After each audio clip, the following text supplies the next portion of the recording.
मैं धर्म के लिए जान तक दे दूंगा, लेकिन ये मेरा निजी मामला है। राज्य का इससे कोई लेना देना नहीं है। राष्ट्र धर्म निरपेक्ष, कल्याण, स्वास्थ्य, संचार, विदेशी संबंधों, मुद्रा इत्यादि का ध्यान रखेगा, लेकिन मेरे या आपके धर्म का नहीं। वो सबका निजी मामला है।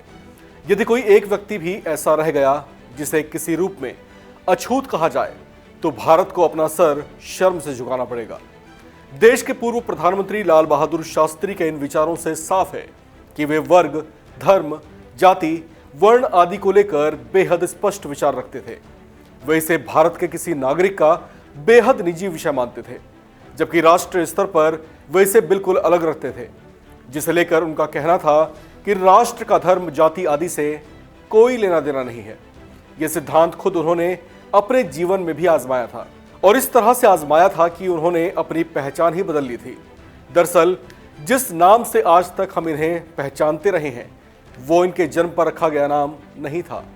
लाल बहादुर शास्त्री का जन्म 2 अक्टूबर 1904 को उत्तर प्रदेश के मुगल सराय में हुआ था। एक कायस्थ परिवार में जन्मे लाल बहादुर के पिता का नाम शारदा प्रसाद श्रीवास्तव था, जो कि एक स्कूल में अध्यापक थे, और बाद में उन्होंने इलाहाबाद राजस्व विभाग में बतौर क्लर्क नौकरी पकड़ ली थी।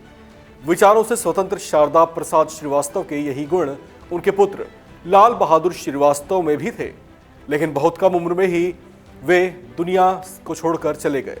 उस समय लाल बहादुर की उम्र महज 1.5 बरस थी। उनके पिता का साया उनके सिर से उठ गया। इसके बाद वे अपनी मां राम दुलारी के साथ अपने ननिहाल मुगल सराय आ गए। वहीं से उन्होंने अपनी पढ़ाई लिखाई शुरू की। वे बड़े ही मेधावी छात्र थे। उनके नाना मुंशी हजारी लाल मुगल सराय के एक सरकारी स्कूल में अंग्रेजी के टीचर थे।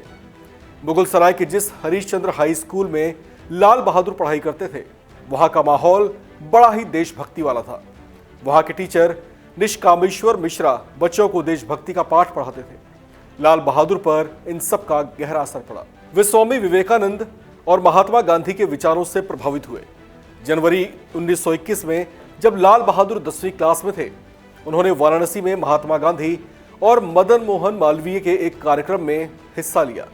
वो गांधी जी से इतने प्रभावित हुए कि दूसरे ही दिन स्कूल छोड़कर स्थानीय कांग्रेस दफ्तर जाकर पार्टी की सदस्यता ले ली।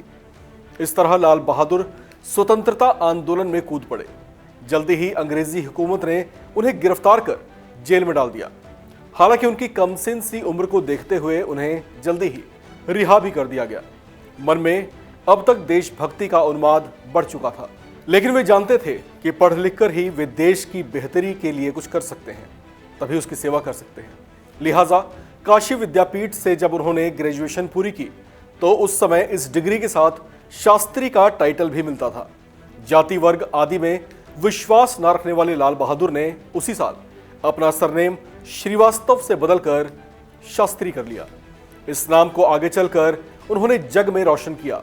लाल बहादुर शास्त्री इतने सीधे साधे थे कि अपने फटे कपड़ों से बाद में रुमाल बनवाया करते थे, जबकि फटे कुर्तों को वो कोट के नीचे पहनते थे। इस पर जब उनकी पत्नी कभी उन्हें टोक दिया करती थी, तो वे उन्हें यह कहकर चुप करा दिया करते थे कि इस देश में बहुत से ऐसे लोग हैं जो इसी तरह से जीवन यापन करते हैं। इस खबर में फिलहाल इतना ही। बाकी अपडेट्स के लिए आप बने रहिए वन इंडिया के साथ।